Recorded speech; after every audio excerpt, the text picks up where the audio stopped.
देखते हैं अपन ने लास्ट क्लास में क्या देखा था। अपन ने लास्ट क्लास की बात करते हैं, उसके बाद अपन न्यूटन सेकंड लॉ पढ़ेंगे। आज बहुत इंपॉर्टेंट लॉ है, ये समझ गए तो पूरे चैप्टर में सिर्फ इतना ही है। यहाँ से जो फॉर्मूला डेराइव होगा वो एक ही फॉर्मूला पूरे चैप्टर में चलेगा। एक फॉर्मूला अपन मोमेंटम पढ़ चुके हैं, एक फॉर्मूला अपन पढ़ेंगे फोर्स। आज जो फोर्स का फॉर्मूला पढ़ेंगे, नेक्स्ट लॉ जो थर्ड लॉ है वहां से आएगा, कंजर्वेशन ऑफ मोमेंटम, और चैप्टर खत्म होगा।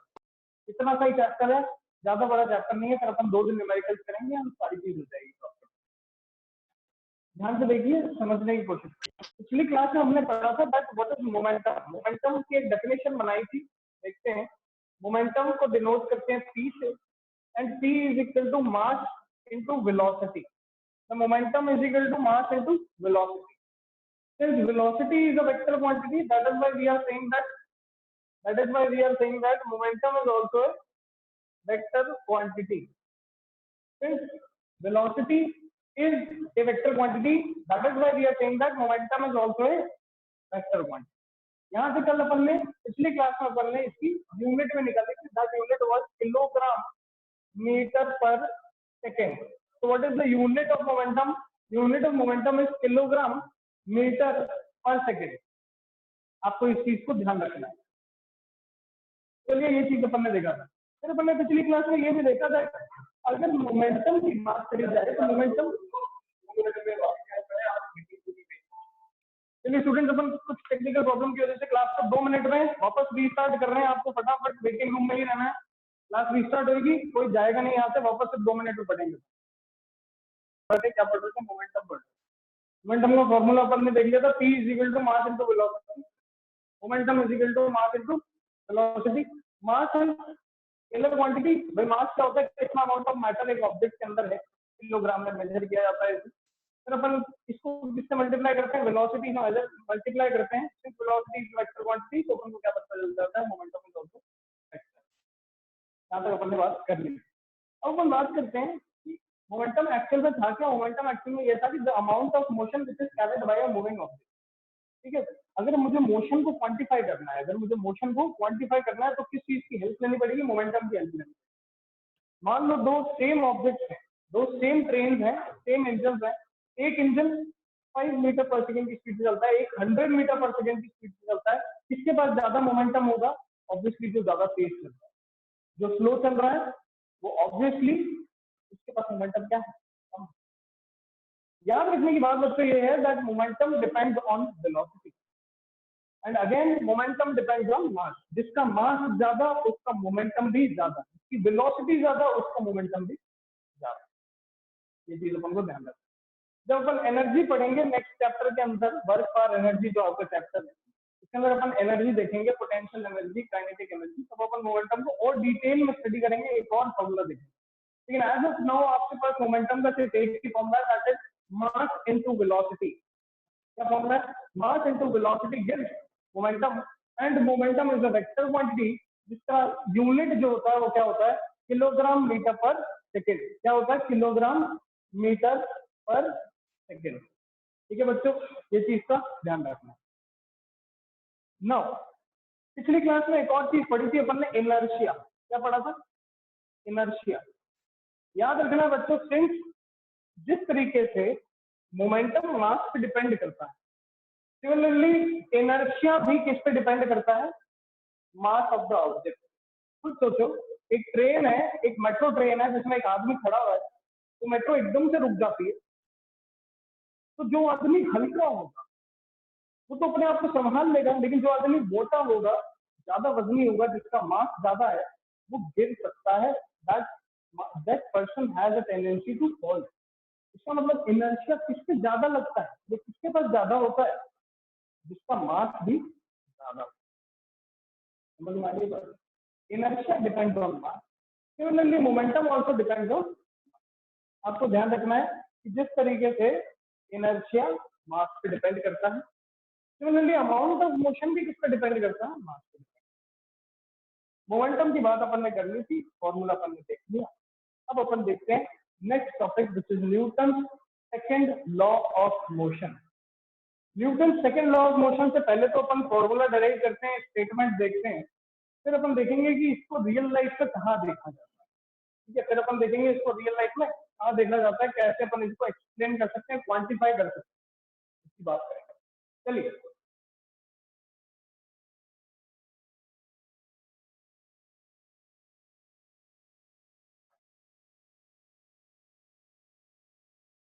तो न्यूटन सेकेंड लॉ क्या कहता है? The rate of change of linear momentum is directly proportional to force applied. मतलब एक ऐसा लॉ है, कोई आपको पूछे न्यूटन सेकंड लॉ से मुझे क्या मिलता है, तो न्यूटन सेकंड लॉ से मुझे मिलता है फोर्स का फॉर्मूला। एक ऐसा लॉ है जो फोर्स को क्वांटिफाई करके बताता है, किसके फॉर्म में? Rate of change of momentum के फॉर्म में। तो आपसे पूछे कि किसने फोर्स को एक्सप्लेन किया, अल्टीमेटली फोर्स का एक्सप्लेनेशन कौन से लॉ से पता चलता है? तो फोर्स का अल्टीमेट एक्सप्लेनेशन पता चलता है न्यूटन के सेकंड लॉ से। क्या कहता है न्यूटन का सेकंड लॉ? न्यूटन का सेकंड लॉ कहता है the rate of change of linear momentum. दोबारा सुनो, द रेट ऑफ, रेट मतलब कोई भी चीज कैसे चेंज हो रही है, किसके रिस्पेक्ट में? टाइम के रिस्पेक्ट में। तो देखो यहाँ पर भी अपन ने एक किया, चेंज निकाला, किसके रिस्पेक्ट में निकाला? टाइम के रिस्पेक्ट। क्लियर? चेंज निकाला, किसके रिस्पेक्ट में निकाला? टाइम के रिस्पेक्ट में निकाला। यही चीज क्या होती है? रेट होती है। तो ध्यान से देखिए, the rate of change of linear momentum, मतलब लीनियर मोमेंटम जो है वो कैसे चेंज हो रहा है, किसके साथ? टाइम के साथ। ये किसके प्रोपोर्शनल होता है? फोर्स के प्रोपोर्शनल। तो कोई आपसे पूछे कि न्यूटन सेकंड लॉ बताता क्या है, तो न्यूटन सेकंड लॉ फोर्स के बारे में बताता है। अभी तक अपन ने फोर्स के बारे में नहीं पढ़ा था, याद करो फर्स्ट लॉ क्या था? फर्स्ट लॉ ये कहता था कोई बॉडी रेस्ट है तो रेस्ट पे रहेगी, मोशन पे है तो मोशन में रहेगी, अब तक जब तक उस पर एक्सटर्नली कोई फोर्स ना लगा। या अपन ने क्या पढ़ा था? फर्स्ट लॉ में पढ़ा था, और इसको बोला था लॉ ऑफ इनर्शिया। क्या बोला था इसे? लॉ ऑफ इनर्शिया बोला। इसका मतलब फर्स्ट लॉ के हिसाब से अभी तक कोई फोर्स का फॉर्मूला नहीं आया, अभी तक सिर्फ अपन किसको पढ़ रहे थे? इनर्शिया को पढ़ रहे थे, जो गैलीलियो ने बात की थी, उसी को अपन ने आगे कंटिन्यू किया। अब अपन सेकंड लॉ में ये डिफाइन करेंगे कि फोर्स होता क्या है। तो फोर्स होता क्या है? The rate of change of momentum is directly proportional to force applied. दोबारा सुनो, the rate of change of linear momentum is directly proportional to the force applied. मतलब किसी बॉडी पर जो भी फोर्स लग रहा होगा वो किसके प्रोपोर्शनल होगा? Change of momentum divided by time. तो फोर्स जो भी लग रहा है तो किसके प्रोपोर्शनल है? Change in momentum divided by time के। यही तो लॉ बताता है, बस यही चीज याद रखना। क्या याद रखना है बच्चों? दोबारा सुनो, but the rate of change of linear momentum is directly proportional to the force applied. The rate of change of linear momentum is directly proportional to the force applied. This is the thing which is said by Newton in the second law. दूसरे law के हिसाब से, second law के हिसाब से, Newton के second law के हिसाब से फोर्स चेंज ऑफ मोमेंटम और टाइम पे डिपेंड है। यहीं से फॉर्मूला डेराइव करते हैं, ध्यान से देखो। चेंज इन मोमेंटम का मतलब होता है final momentum minus initial momentum. मतलब बाद में क्या मोमेंटम हो गया और पहले कितना था, सब्ट्रैक्ट कर दो तो क्या मिल जाता है? चेंज मिल जाता है। ठीक है, इसको समझने के लिए ऐसे समझो कि पहले मान लो कोई एक बच्चा है कम मार्क्स लाता था, फिर वो पढ़ने लग गया और ज्यादा मार्क्स लेकर आया, तो उसका चेंज कैसे निकालेंगे? बाद में जो मार्क्स आए वो पहले जो मार्क्स आते थे वो सब्ट्रैक्ट किया, क्या निकल के आ जाता है? चेंज निकल गया। सिमिलरली वही कि कोई ऑब्जेक्ट पहले किसी वेलोसिटी से चल रहा होगा, बाद में उसकी वेलोसिटी चेंज हो गई होगी। पहले किसी वेलोसिटी से चल रहा था, बाद में उसकी वेलोसिटी क्या हो गई? चेंज हो गई। वेलोसिटी चेंज हो गई तो मोमेंटम चेंज हो गया, और मोमेंटम चेंज हो गया कितने टाइम में हुआ, वही तो क्या बताता है? तो समझने की कोशिश करेंगे, ध्यान से देखेंगे, पूरा टॉपिक खत्म हो जाएगा, फिर जितने भी डाउट होंगे आप लोग लेकर आओ। मान लो एक गाड़ी है, this is a car, this is initially moving with you velocity. कितनी वेलोसिटी से मूव कर रही है ये? यू से। ठीक है, ये गाड़ी है, ये इनिशियली यू वेलोसिटी से मूव करती है। कुछ देर बाद देखा तो इस गाड़ी ने ब्रेक वगैरह लगाए होंगे और इसकी वेलोसिटी यू से बदल के क्या हो गई? वी हो गई। क्या हो गई? वी। पहले ये गाड़ी यू वेलोसिटी से मूव करती थी, बाद में ये गाड़ी वी वेलोसिटी से मूव करने लगी। ध्यान से देखेंगे, मोमेंटम को देखेंगे तो इनिशियल मोमेंटम की बात करते हैं। किसकी बात करते हैं? Initial momentum. तो इनिशियल मोमेंटम की बात की, initial momentum is equal to mass into initial velocity. Initial velocity कितनी थी? फाइनल मोमेंटम की बात करेंगे तो final momentum mass into final velocity. भाई मोमेंटम का फॉर्मूला होता है mass into velocity. Initial momentum निकालना तो इनिशियल वेलोसिटी ले लो, फाइनल मोमेंटम निकालना तो फाइनल वेलोसिटी ले लिया। अब देखो क्या निकालना है, चेंज इन मोमेंटम निकालना है। तो चेंज इन मोमेंटम निकालने के लिए फाइनल माइनस इनिशियल करना पड़ेगा, और फाइनल मोमेंटम माइनस इनिशियल करूंगा तो देखो क्या बनता है मेरे पास।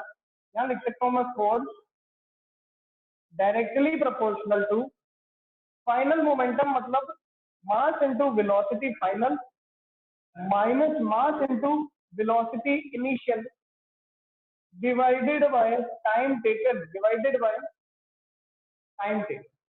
ध्यान से देखो, ये जो पूरा का पूरा फॉर्मूला बना है इसको उधर बनाते हैं, ध्यान से देखो इधर यही सेम फॉर्मूला बना।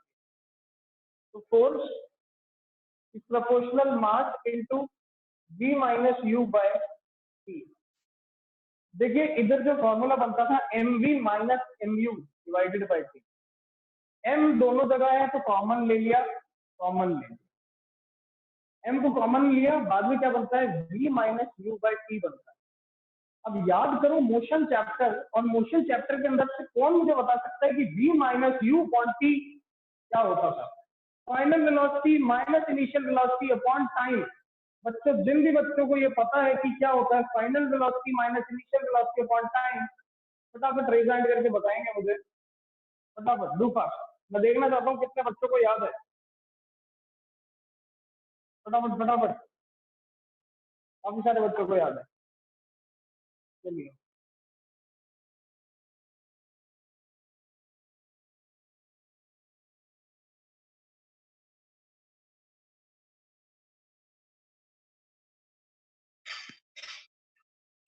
Hello. Yes, Discharge, sir. Answer is, sir, acceleration. Acceleration, very good, बहुत बढ़िया। भाई हम जानते हैं v minus u upon t जो होता है final velocity minus initial velocity upon time taken is, final velocity minus initial velocity upon time taken is known as acceleration. तो यहाँ पर अपन लिख सकते हैं force proportional mass into acceleration. Proportionality का जब भी बेटा, जब भी प्रोपोर्शनैलिटी का साइन हटाते हैं तो एक कांस्टेंट लगाते हैं, याद रख लेना। हमेशा प्रोपोर्शनैलिटी हटाओगे तो कांस्टेंट लगाओगे k into m into a। Experimentally पता चलता है k की वैल्यू 1 है, और फोर्स का फॉर्मूला आ जाता है मास इंटू एक्सेलरेशन। दोबारा सुनो, न्यूटन के सेकेंड लॉ में क्या था? न्यूटन का सेकेंड लॉ ये कहता है, न्यूटन का सेकेंड लॉ ये कहता है that rate of change of linear momentum, मतलब लीनियर मोमेंटम किसी बॉडी का कैसे चेंज करता है, कितने टाइम में चेंज करता है, ये मुझे क्या बताएगा? ये मुझे बताएगा कि बॉडी पे कितना फोर्स लगता है। दोबारा सुनो कि rate of change of linear momentum with respect to time taken gives the force apply, gives the force apply. याद रखने की बात ऐसे है बच्चों कि जितना मोमेंटम में चेंज आया बॉडी के, देखो इनिशियली बॉडी यू से चल रही है, ठीक है, एक गाड़ी है जो शुरुआत में 40 मीटर पर सेकेंड चलती है, ठीक है, उसकी स्पीड की शुरुआत में 40 किलोमीटर पर सेकेंड पर आ, उसने एक्सेलरेटर दबाया, उसकी कुछ देर बाद स्पीड हो गई 80 किलोमीटर पर आ, स्पीड चेंज हो गई, स्पीड चेंज हो गई तो मोमेंटम भी चेंज हो गया होगा, क्योंकि देखो मास इनटू वेलोसिटी, मोमेंटम भी चेंज हो गया। कितने टाइम में चेंज हुआ वो मुझे क्या बताता है? Force apply. अपन ने वही किया, अपन ने पहले देख लिया पहले कितनी वेलोसिटी, फिर अपन ने ये देखा कि बाद में कितनी वेलोसिटी हो, फिर दोनों से अपन ने इनिशियल मोमेंटम और फाइनल मोमेंटम निकाला, फिर उनको सब्ट्रैक्ट किया। फॉर्मूला क्या कहता है देखो, change in momentum. Change in momentum कैसे निकलेगा? Final momentum minus initial momentum, final momentum minus initial momentum formula put किया, डिवाइडेड बाय टाइम टेकन। मान लो टाइम कितना था, t। अपन ने यहाँ पर फॉर्मूला पुट किया, फॉर्मूला पुट करने के बाद m जो है इस फॉर्मूले से कॉमन आया, क्या कॉमन आया होता है? m। अंदर बचता है v minus u upon t. और पिछले चैप्टर में we know that motion chapter के अकॉर्डिंग, उस चैप्टर के अनुसार final velocity minus initial velocity divided by time taken क्या देता है? एक्सेलरेशन देता है। तो force is directly proportional to mass into acceleration. Proportionality constant, proportionality हटाते हैं तो कांस्टेंट लगाते हैं, which is known as k। And experimentally इस केक की वैल्यू कितनी आ जाती है, 1 आ जाती है। हमने फ्यूचर एक्सपेरिमेंट किए तब पता चला कि केक की वैल्यू 1 है। तो अगर आपसे कोई पूछे what is the formula for force applied on A object, आपको फोर्स निकालने के लिए क्या क्या पता होना चाहिए? मास पता होना चाहिए और एक्सेलरेशन बॉडी का पता होना चाहिए। क्लियर? ध्यान से देखो, मोमेंटम निकालने के लिए वेलोसिटी पता होनी चाहिए, एक्सेलरेशन निकालने के लिए, सॉरी फोर्स निकालने के लिए एक्सेलरेशन पता होना चाहिए। कंफ्यूज नहीं होना है। अगर वेलोसिटी से जो चीज फाइंड करनी है दैट इज मोमेंटम, और अगर एक्सेलरेशन यूजिंग कोई चीज फाइंड करनी है that is force is mass into acceleration, momentum is mass into velocity. याद रखना है वेलोसिटी वेक्टर था तो मोमेंटम भी वेक्टर। याद ये रखना है एक्सेलरेशन भी वेक्टर था तो फोर्स भी वेक्टर। क्लियर? अब ये इस टॉपिक के अंदर जो चीज समझ में नहीं आई है जिन बच्चों को रिजाइन करके बताओ, मैं उसके डाउट में। न्यूटन सेकेंड लॉ के अंदर स्टेटमेंट और फॉर्मूले के अंदर कोई चीज दिक्कत है तो फटाफट हैंड रेज करके बताइए।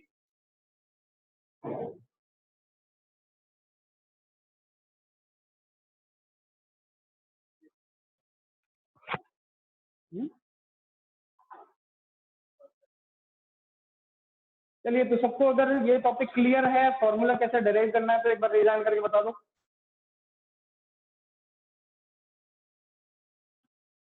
फर्स्ट फर्स्ट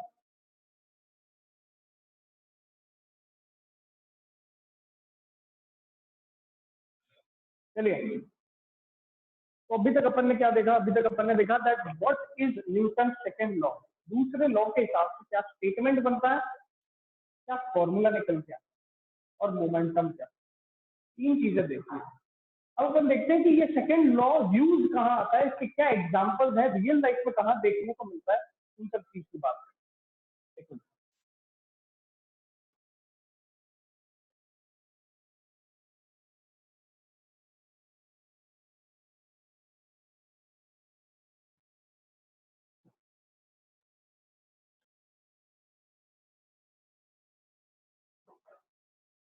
फॉर्मूले की अगर मैं बात करूं तो फॉर्मूला बनता था force is equal to m v minus u by t, या फिर इसको बोल सकते हैं force is equal to mass into acceleration, और we can say that force is equal to m v minus m u divided by T.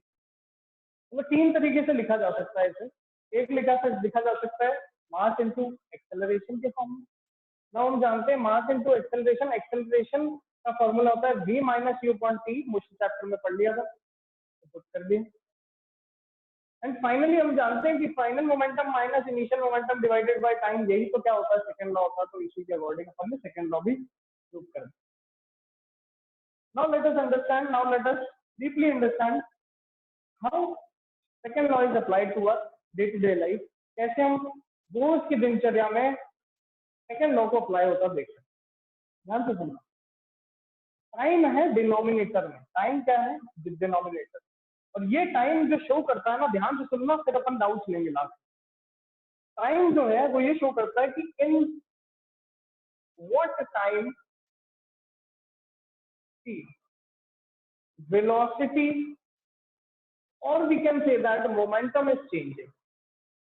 ध्यान से समझना है, इसको एग्जांपल से देखेंगे। In what time t velocity और मोमेंटम इज चेंजिंग। तो समझने की कोशिश करो होता क्या है। न्यूटन के सेकंड लॉ के हिसाब से मोमेंटम चेंज होता है विद रिस्पेक्ट टू टाइम। अब कुछ जो टाइम है डिनोमिनेटर में डिवाइड करके देखते हैं। मान लो मेरे पास एक तरफ दे रखा है 5 डिवाइडेड बाय 0.1 और एक बार दे रखा है 5 डिवाइडेड बाय 1। जब मैं इसको सॉल्व करता हूँ आंसर आ जाता है 50, और जब इसको सॉल्व करता हूँ आंसर आता है 5। इसका मतलब अगर डिनोमिनेटर छोटा होगा तो ओवरऑल आंसर बड़ा होगा। डिनोमिनेटर अगर बड़ा है, देखो 0.1 से 1 जो है वो बड़ा होता है। देखो जब डिनोमिनेटर छोटा था तो ओवरऑल आंसर बड़ा है, जब डिनोमिनेटर बड़ा था तो ओवरऑल आंसर छोटा है। तो हमें ये याद रखना है कि if this time taken increases, अगर ये टाइम टेकन डिनोमिनेटर में बढ़ जाए तो फोर्स की वैल्यू कम हो जाएगा। पहली चीज ये चीज याद रखिए भाई, इस एग्जांपल से समझ में आता है। देखो एक बार 5 को अपन ने 0.1 से डिवाइड किया, आंसर 60 आया। चेक करके देखना, आप सब लोग जानते हैं। एक बार 5 को अपन ने 1 से डिवाइड किया, आंसर क्या आया? 5 आया। तो हम यहाँ से ये चीज देखते हैं, जैसे अगर डिनोमिनेटर की कोई चीज बढ़ने लग जाए, इंक्रीज होने लग जाए, तो हम ये बोल सकते हैं दैट ओवरऑल क्वांटिटी क्या हो जाएगी? डिक्रीज हो जाएगी। इसका मतलब एक स्टेटमेंट और लिख सकता हूं मैं यहाँ पर, ध्यान से देखिए। वो स्टेटमेंट ये है कि if time taken to change momentum, if time taken to change momentum increased, then force decreases, अब इसको समझते हैं, इसको रियल लाइफ में देखते हैं। इसने बोला जब डिनोमिनेटर में टाइम बढ़ जाएगा तो फोर्स कम हो जाएगा। ध्यान से देखो, आप सभी लोग क्रिकेट खेलते हैं, क्रिकेट का एग्जांपल लेते हैं। क्रिकेट में क्या हुआ, जैसे बैट्समैन ने बैट एक शॉट खेला, ठीक है, एक शॉट खेला, उसे 6 मारने की कोशिश की, बॉल बहुत स्पीड से बहुत ऊंची चली गई। आप फील्डिंग कर रहे हैं, फील्डिंग में आपने बॉल को कैच करने की कोशिश की, तो आप कैच करते कैसे हैं? आपने बॉल को कैच किया, जैसे ही बॉल हाथ में आई, आपने हाथ को बॉल के साथ साथ उसे पीछे ले लिया। अब नोटिस किया ये चीज? तो ऐसे थोड़ा ना करते हैं। जब अपन बहुत तेज बॉल आ रही होती है अपने पास, तो अपन कैच करके उसको वहीं नहीं रखते, तो साथ साथ बॉल के साथ साथ थोड़ा हाथ पीछे ले जाते हैं। अभी नोटिस करना, ऐसे कैच करना क्यों करा जाता है? ऐसे इसलिए किया जाता है कि जब मैं कैच करते समय बॉल को अपने हाथ, या आप ऐसे बोले कि बॉल की डायरेक्शन में अपने हाथ को ऐसे मूव कराऊंगा, तो मैं अल्टीमेटली कर क्या रहा हूँ? जितने टाइम में बॉल मेरे हाथ में आई, मोमेंटम चेंज हुआ, उस टाइम को मैं इंक्रीज कर रहा हूँ। अगर मैं तुरंत ऐसे कैच करूंगा तो हो सकता है मेरे हाथ पे लगे। कभी ऑब्जर्व करना, बहुत तेज बॉल आ रही होगी, आप उसको ऐसे तुरंत पकड़ने की कोशिश करोगे, हाथ पे लगती है, थोड़ा दर्द होता है। लेकिन जब मैं बॉल के डायरेक्शन में अपने हाथ को मूव करा लेता हूँ, बॉल के साथ साथ अपने हाथ को मूव करा लेता हूँ, तो मैं अल्टीमेटली कर क्या रहा हूँ? मैं अल्टीमेटली वहां पर टाइम को इंक्रीज कर रहा हूँ। टाइम को जब मैं इंक्रीज करता हूँ, तो उससे मुझे पता क्या चलता है? टाइम अगर इंक्रीज तो force decrease. This is an example of Newton second law. एक और चीज समझते हैं, अगर मैं किसी को पंच मारूं बहुत धीरे धीरे, ऐसे लेके गया, ऐसे वापस ले आओ, तो लगेगी नहीं। और एक बार मैं पंच मारूं जोर से, उसको कौन से केस में लगेगी? आप खुद सोचो। जिस केस में मैं उसको जोर से तेजम तेज मुक्का मारा, पंच मारा, उस केस में हुआ क्या कि जब मैंने उसको टच किया, मुझको पंच किया, पंच करते ही बहुत ही कम टाइम के अंदर मेरा हाथ स्पीड में था, पहले तो स्पीड में था और एकदम से रुक गया, बहुत ही कम टाइम के अंदर। जब डिनोमिनेटर कम, डिनोमिनेटर छोटा, टाइम कम, तो फोर्स ज्यादा। अब मैं धीरे धीरे मारता हूँ, ध्यान से सुनना, मैं धीरे धीरे फोर्स लगाना शुरू किया, धीरे धीरे मारना शुरू किया, बहुत ज्यादा टाइम लगा दिया, फोर्स तो ऑब्वियसली क्या होगा? कम हो जाए। This is the application of Newton second law. Newton second law यहाँ पर क्या बोल रहा है? न्यूटन सेकंड लॉ ये बोलता है कि कभी भी फोर्स चेक करना हो, तो मोमेंटम कितने टाइम में चेंज हो रहा है उसको चेक करना। मोमेंटम कितने टाइम में चेंज हो रहा है उसको चेक करना। अब चेंज इन मोमेंटम के अंदर चेंज इन वेलोसिटी आ जाता है। इसे अपन क्या बोल देते हैं कि फोर्स जो है वो मास इनटू एक्सेलरेशन, ठीक है, मास इनटू एक्सेलरेशन। अब क्यों? जब अपन ध्यान से देखना, एक और एग्जांपल समझने की कोशिश कर। एक गाड़ी चल रही है हाईवे, अगर हाईवे पे गाड़ी 100 की स्पीड पे चल रही है, धीरे धीरे ब्रेक लगाएगी तो थोड़ी देर बाद रुक जाएगी। लेकिन अगर वही 100 की स्पीड में चलती हुई गाड़ी एकदम से एक दीवार से टकराए, तो ज्यादा फोर्स लगेगा। धीरे धीरे ब्रेक लगाएगी तो रुक नहीं सकती, थोड़ी देर 100-150 मीटर चलेगी, उसके बाद रुक जाएगी। लेकिन अगर एकदम से आके दीवार से टकराएगी तो होगा क्या? पहले बहुत ज्यादा स्पीड में चल रही थी, फिर एकदम से रुक गई, मोमेंटम चेंज हुआ, कितने टाइम में? बहुत कम टाइम में, तो फोर्स बहुत ज्यादा लगा, जिसकी वजह से इतना तेज इंपैक्ट क्रिएट हुआ कि गाड़ी भी खत्म और इंसान भी। समझने की बात बच्चों ये है कि जब भी फोर्स चेक करना है, आपको मोमेंटम का चेंज देखना। क्या चेंज देखना? मोमेंटम का चेंज। और मोमेंटम का चेंज कितने टाइम में हो रहा है, वो मुझे क्या देगा? फोर्स देगा। समझ में आ रही है? चलिए, जिसको भी इस टॉपिक में कोई दिक्कत है फटाफट हैंड रेज कर दो। आज बच्चों कोई भी दिक्कत इस टॉपिक के अंदर, यू कैन सेकंड ऑफ। आज सारे बच्चे पढ़ रहे हैं, मैं किसी से क्वेश्चन पूछ लेता हूँ फिर।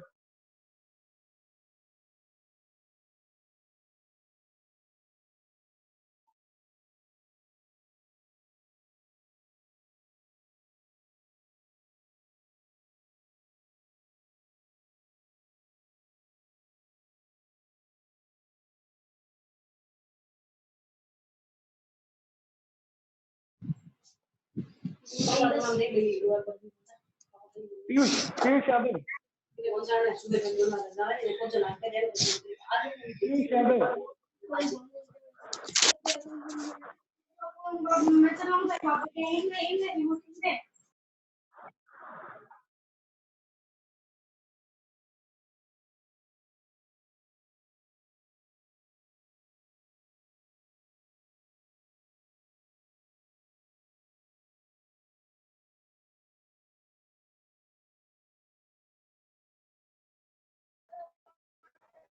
आशीष चौधरी। Yes sir. हाँ जी आशीष, समझ में आया आपको ये वाला टॉपिक पूरा? Yes sir. चलिए मुझे एक बात बताओ, that what is the formula for force? Sir m minus v upon t। m multiply by v minus u upon में t इज फोर्स, याद रखना है। दूसरा formula force is equal to mass into acceleration. तीसरा formula force is equal to change in momentum divided Sir. By time taken. हाँ जी बोलो। Sir notes कब भेजोगे आप? नोट्स आज मिल जाएंगे आप। Okay sir. ओके तो चलिए बच्चों, अब इसी पे एक क्वेश्चन कर लेते हैं। एक क्वेश्चन करके आज की क्लास को खत्म करते हैं। क्वेश्चन ये कहता है, फटाफट देखना है आपको बोर्ड के ऊपर। एक cart of 10 kg starts moving from rest, starts moving from rest and attains a speed of 10 meters per second in 2 seconds। ध्यान से देखिए क्वेश्चन क्या कह रहा है कि एक कार्ट है, एक शॉपिंग कार्ट है जिसका मास कितना है, 10 kg है।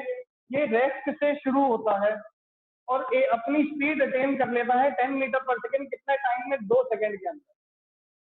अपन से पूछ रहा है कि अपन से पूछा जा रहा है calculate the force acting on the cart.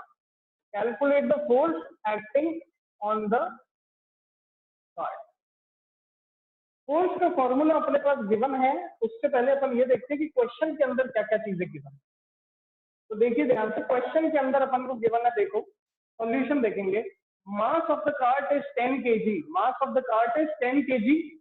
Initial velocity 0। देखो शुरुआत में किस पे था? रेस्ट पे था, तो इनिशियल वेलोसिटी 0। फाइनल वेलोसिटी कितना? 10 मीटर पर सेकेंड, तो final velocity 10 metre per second. Time कितना? 2 सेकेंड, तो टाइम कितना? 2 सेकेंड। कैलकुलेट फोर्स, तो कैलकुलेट फोर्स। फोर्स क्या होता है? Mass into v minus u divided by t। मास कितना है? 10 है, 10 multiply by final velocity 10, initial velocity 0 divided by 2। Answer कितना आ गया? 50 न्यूटन आ गया। कितना आ गया?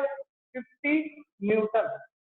अब हमने पहली क्लास में, याद करो, बात करी थी कि Isaac Newton was the scientist who was the first scientist to discover और theorize force.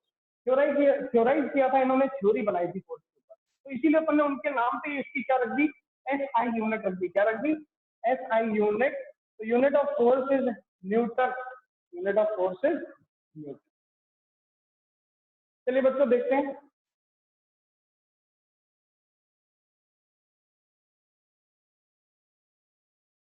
Hello, Agarwal, good morning sir. Good morning. Sir मैं तो आंसर ही बताया था। आंसर बता रहे थे क्या?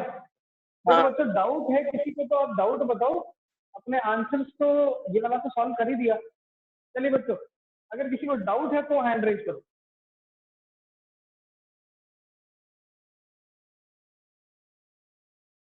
पवित। Hello, हाँ जी Pavit, good morning, sir. Good morning. Sir, I want to ask that what is the value of 1 Newton? What is the value of 1 Newton?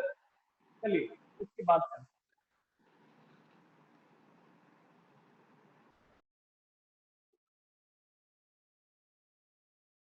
देखिए 1 न्यूटन क्या होगा? फोर्स 1 न्यूटन फोर्स कब किस बॉडी पे लगेगा वो अपन बात करते हैं। मान लो मेरे पास एक ऑब्जेक्ट है, मान लेते हैं मेरे पास एक ऑब्जेक्ट है जिसका मास है 1 kg। कितना मास है इसका? 1 kg मास। ये 1 kg मास पे अगर 1 मीटर पर सेकेंड स्क्वायर का एक्सेलरेशन लगे, कितना? 1 मीटर पर सेकेंड स्क्वायर का एक्सेलरेशन किस पे लगे? एक ऐसे ऑब्जेक्ट पे लगे जिसका मास कितना हो? 1 kg हो। तब अपन ये बोलेंगे कि उस ऑब्जेक्ट पे फोर्स कितना लगा?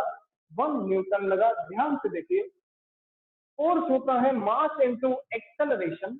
जब अपने पास ऑब्जेक्ट भी 1 kg का हो और उसमें एक्सेलरेशन भी 1 मीटर पर सेकेंड स्क्वायर लगे, तो हम बोलेंगे कि फोर्स उस ऑब्जेक्ट पे कितना लग रहा है? 1 न्यूटन लग रहा है।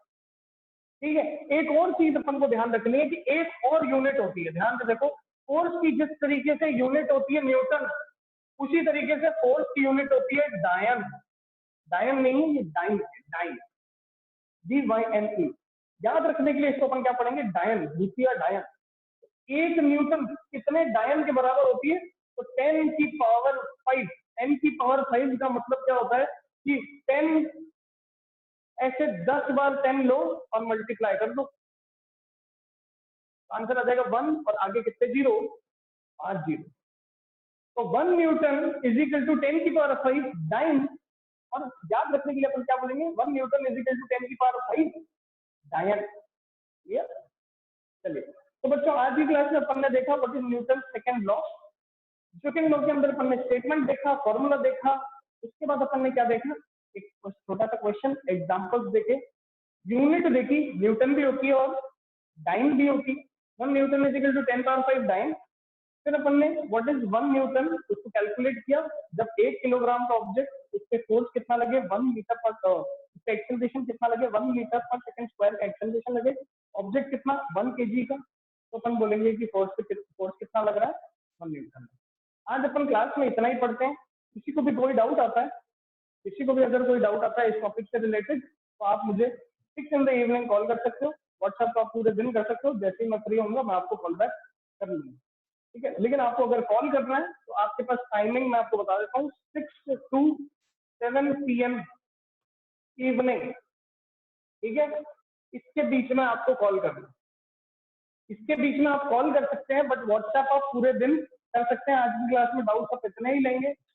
कल देखेंगे नेक्स्ट क्लास में और इसको डिटेल में पढ़ेंगे, थर्ड लॉ पढ़ेंगे और चैप्टर के एंड की तरफ चलेंगे। एनसीईआरटी बुक्स के साथ बैठना है कल।